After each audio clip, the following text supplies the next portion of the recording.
Now, from Atlanta News First, the issues that matter to you.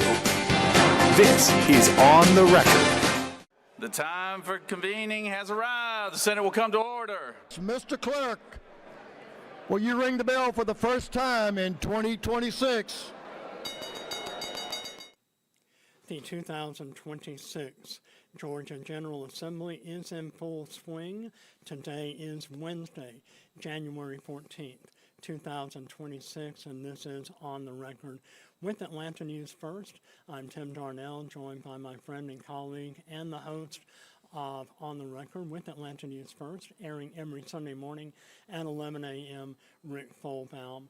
Rick, we just heard Lieutenant Governor Burt Jones call the Senate to order for the last time, his last time that he will perform that ceremonial duty, as well as Georgia House Speaker John Burns call his chamber to order. That happened early Monday morning, earlier this week. The legislature is in full swing, and before we get into our discussion, here are a couple of packages and reports from our own outstanding political reporter and co-host with Rick Folbaum of On the Record with Atlanta News First, Doug Reardon, on what the legislature has been up to for the past 48 hours or so.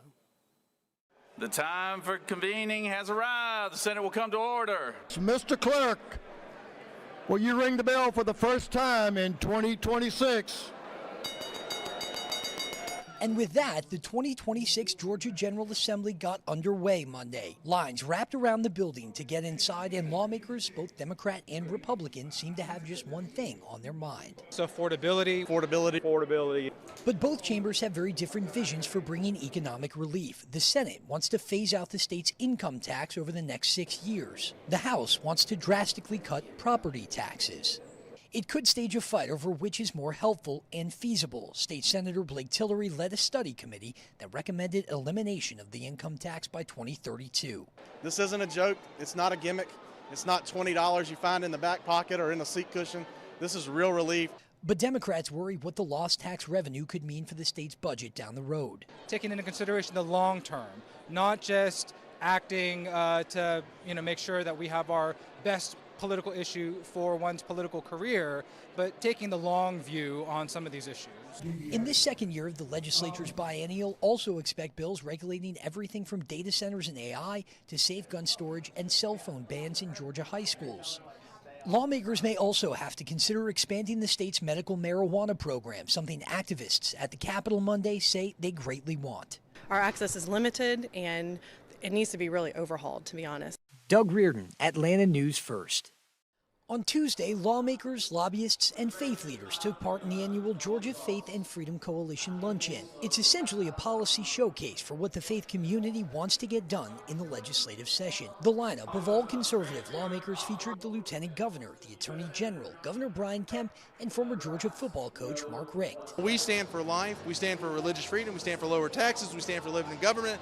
We stand for robust support for Israel and the Jewish people. Mac Parnell is executive director of the coalition. 2025 was a big year for religious Georgians. Lawmakers, after years of trying, passed the Religious Freedom Restoration Act. It offers stronger protections to religious Georgians from state and local governments by mandating laws impose, quote, the least restrictive means possible on expressions of religion. It's an encouragement to the faith community of all faith traditions that Georgia is a welcoming state where you can live out your faith without fear of government intervention into that. But the bill was controversial. Opponents said it could open the door to discrimination, like, for example, turning down service to the LGBTQ community based on religious beliefs. This year, the faith community wants more work done on school choice for parents who want a faith-based education, and potentially a battle over the availability of contraceptive access for women. Even on the first day of session, lawmakers took issue with there being a scheduled workday on Eid, marking the final day of the Muslim holiday Ramadan. From my understanding, there was sort of some outreach middle of December about Eid. There's like prayers, people travel, see family, and we do have staff that could be impacted. Doug Reardon, Atlanta News First. Rick, as we are recording this podcast, Governor Brian Kemp is making his final headlining appearance at the annual Eggs and Issues breakfast held downtown. It is one of the premier political, legislative, networking events hosted every year by the Georgia Chamber of Commerce.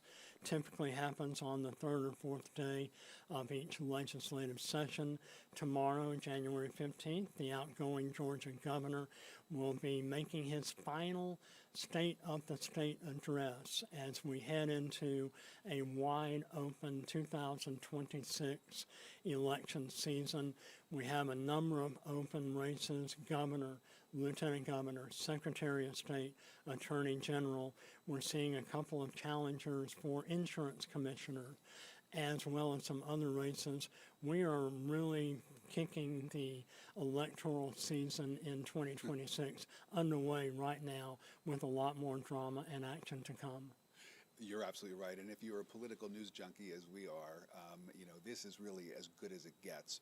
We've started a new calendar year, and as you mentioned, there are so many big elections. We're talking statewide elections, local elections taking place here in Georgia, and of course, we all know the role of Georgia here now as a swing state. Everybody keeping an eye on, sort of trying to read the tea leaves and see what happens in Georgia and what that may portend for a presidential contest in 2+ years from now. So you're right, Governor Kemp, sort of his last hurrah, his swan song as he makes these final appearances at the Eggs and Issues breakfast this morning and his State of the State address tomorrow.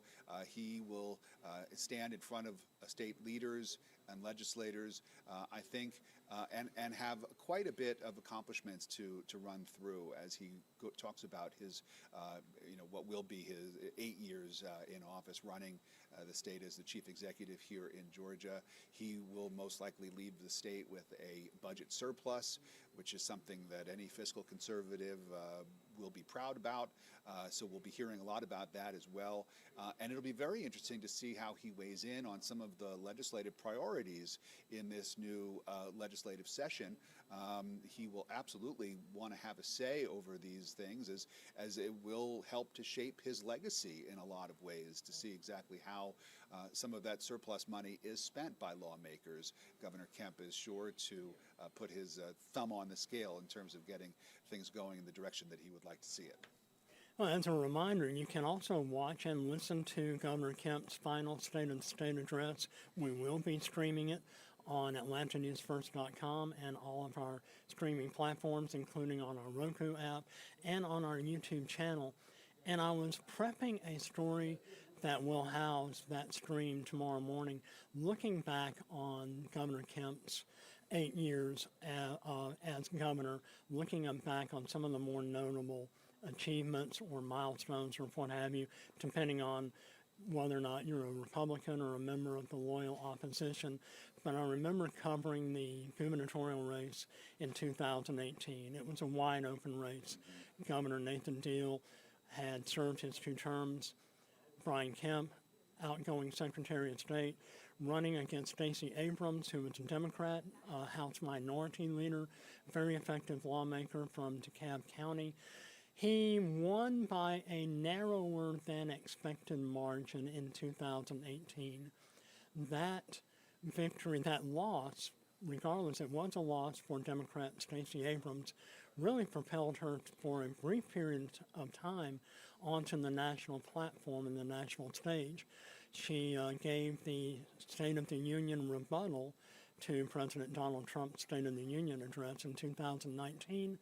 She would again seek the governorship 4 years later, going against an incumbent, Brian Kemp. Governor Kemp won by a larger margin the second time around than he did in 2018.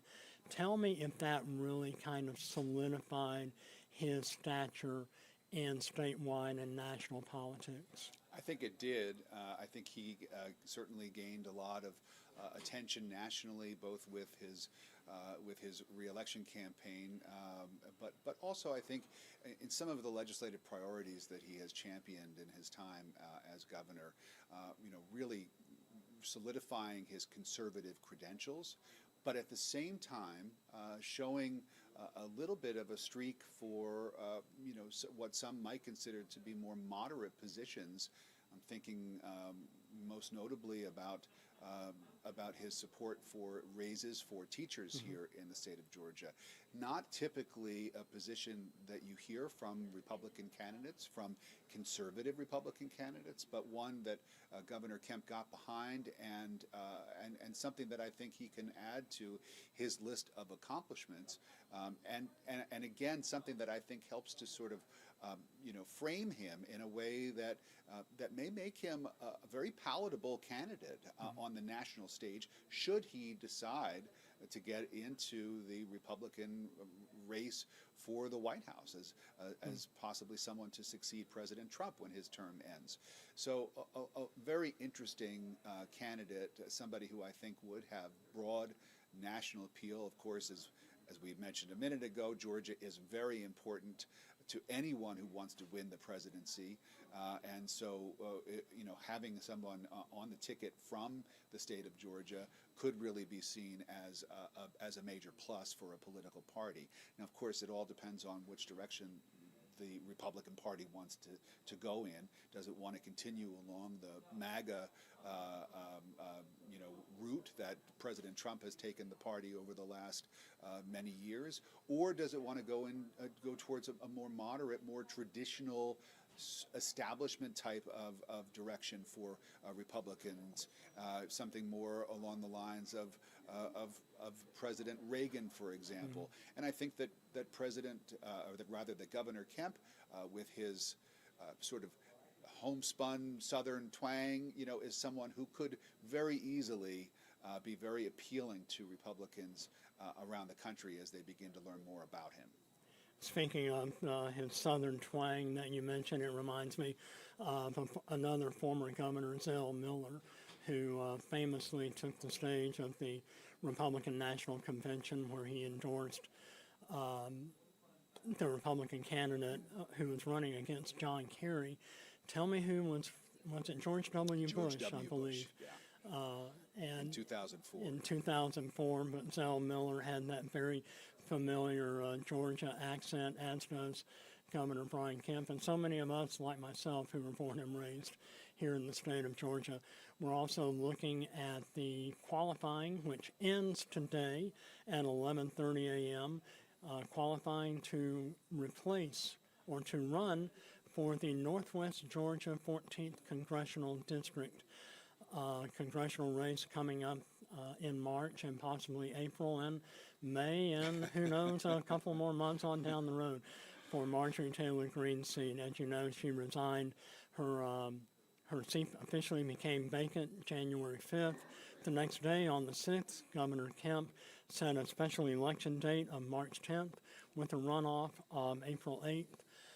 As of 9 o'clock this morning, when you and I are taping this podcast and streamed to be broadcast later today on Wednesday, the 14th, by my count, we have 18 candidates who have qualified, officially qualified, paid the $5,220 qualifying fee to become an official candidate to represent Georgia's 14th Congressional District. 2 Democrats, 1 Independent, 15 Republicans. Special election March 10th. Rick, what are the chances we're going to see a runoff on April 8th? Very good. The chances are, I would put it at probably above 80%. It's almost easier to list the names of people who are not running for this seat for the Georgia 14th special election. There are so many candidates in the mix here. We have spoken to a number of them. We will continue to try to bring all of you interviews with all of these candidates who have declared between now and March, when the special election will take place. And of course, the way that elections here in the state run, that there has to be a 50+1% victory for someone. Otherwise, there will be a runoff. And so it does seem very, very unlikely with this many candidates having declared that any one of them is going to be able to get that 50+1%. So that all but guarantees another a runoff that would happen about a month or so after the special election takes place. And then, of course, all of this will be done all over again come November, when that seat whoever wins this special election will have to run again if he or she chooses to for a full 2-year term for the Georgia 14 congressional district. And so people up in northwest Georgia should put their running shoes on because they're going to be going back and forth to their polling place multiple times over the next several months as we figure out who's going to be the replacement for Marjorie Taylor Greene, of course, one of the best known and most outspoken members of Congress over the last several years. Speaking of the voters in the 14th congressional district, the amazing people who populate not only that district but all of Georgia's other congressional districts and cities and towns and communities and hamlets, is it fair to say that the voters in the 14th district might not have as effective a representation as they deserve and as they are constitutionally entitled to, given the fact that so much of this year will be focused not only on campaigning, but immediately, almost after you win an election, you've got to go right back to hitting the campaign fundraising trail and doing everything that you can to build up a monetary war chest just so that you can run again in November. How fair is that system to our voters?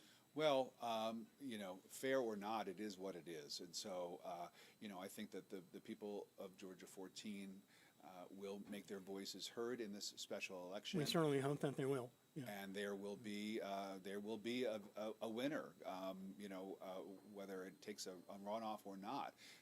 Between now and that time, though, there is, you're right, a vacancy. There won't be a representative in Congress who is there as at the least voice, until May. as the voice of the people. That's right.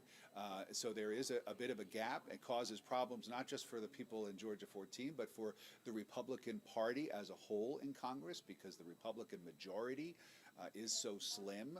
So without a Republican in that seat, it makes it even more difficult for the Speaker of the House, Mike Johnson, to get the votes needed in order to get legislation passed. We've already seen a couple of examples where enough Republicans have sided with the Democrats in order to get a couple of pieces of legislation over the line, including, of course, most famously the vote on the Epstein files that took place at the end of last year. And of course, that was even before Marjorie Taylor Greene left office. She, in fact, was one of the leaders, one of the leading voices in the Republican Party in favor of that legislation that mandated the release of the files. All of which we should say have not yet been released as required by that law. But again, it just is the way things go when there is a vacancy, either because of resignation or because of the death of a lawmaker, as we saw recently in California, a Republican lawmaker, member of Congress passing away, and so voters in that district also having to fill that spot. So there are vacancies from time to time in Congress, and right now it's the people of Georgia 14 who are on the losing end of that as their seat remains empty until somebody wins that special election. Now, you mentioned we have already interviewed a couple of candidates for the 14th Congressional District, and you can hear these interviews every Sunday at 11 a.m. on Atlanta News First. If you tune in and join Rick Folbaum and Doug Reardon for On the Record with Atlanta News First, airing every Sunday at 11 a.m. We are also putting all of our candidate interviews in their entirety, uncut and unedited, on our YouTube channel. Rick, you mentioned a couple of the candidates we've spoken with so far. Who have we interviewed and who's on tap? Well, so personally, I can tell you I've interviewed Sean Harris, who is a Democrat, whose name will be familiar because he was on the ballot the last time around, having lost to Marjorie Taylor Greene. He is making another go of it. He is a retired brigadier general, a military hero, and he is a cattle farmer right now up in the northwest part of our state. So he is running his campaign. I also spoke with Colton Moore, who is a now former state senator, who is also running for that seat as a Republican. We say former because he had to give up his seat in order to enter this election, enter this race. But as you said, there are a lot of other Republicans, another Democrat, as you said, who has now entered the race, an independent who has entered the race. We've got a couple of interviews coming up this weekend with 2 additional candidates. And I really want to encourage everybody to check out the unedited versions of these interviews. They're very, very interesting, because a lot of times when we film these interviews and we record them, we have to cut them down because of time constraints for a television program. Whereas we know that people are interested in hearing the candidates speak, in full, complete sentences and thoughts.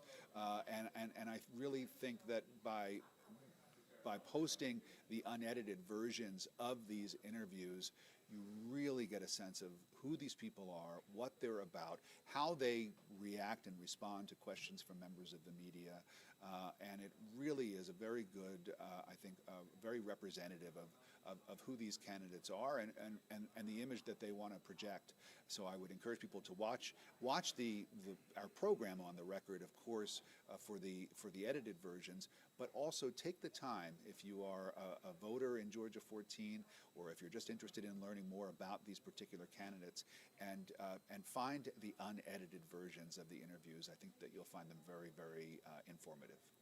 To paraphrase an old saying, an informed electorate is essential to the existence of a democratic republic, or something like that. I kind of like the way that sounded. But we're here at Atlanta News First. We'll continue to make every effort to inform you, our loyal viewers and listeners, of all the issues facing Georgia in 2026 and beyond. A reminder, watch Atlanta News First, watch On the Record with Atlanta News First every Sunday at 11 a.m. This has been your Midweek podcast, and also you can download and listen to all of the On the Record podcast on your favorite podcasting platform, and watch all of our reports on the Atlanta News First YouTube channel. Thank you for watching A&F Plus. For more breaking news, live coverage, and your community stories, download the Atlanta News First app. You can also watch us on YouTube, Roku, Apple TV, and Fire TV. To join the conversation on YouTube Live, visit our channel and hit subscribe. You can also listen to the Atlanta News First podcast by searching Atlanta News First on your preferred listening platform.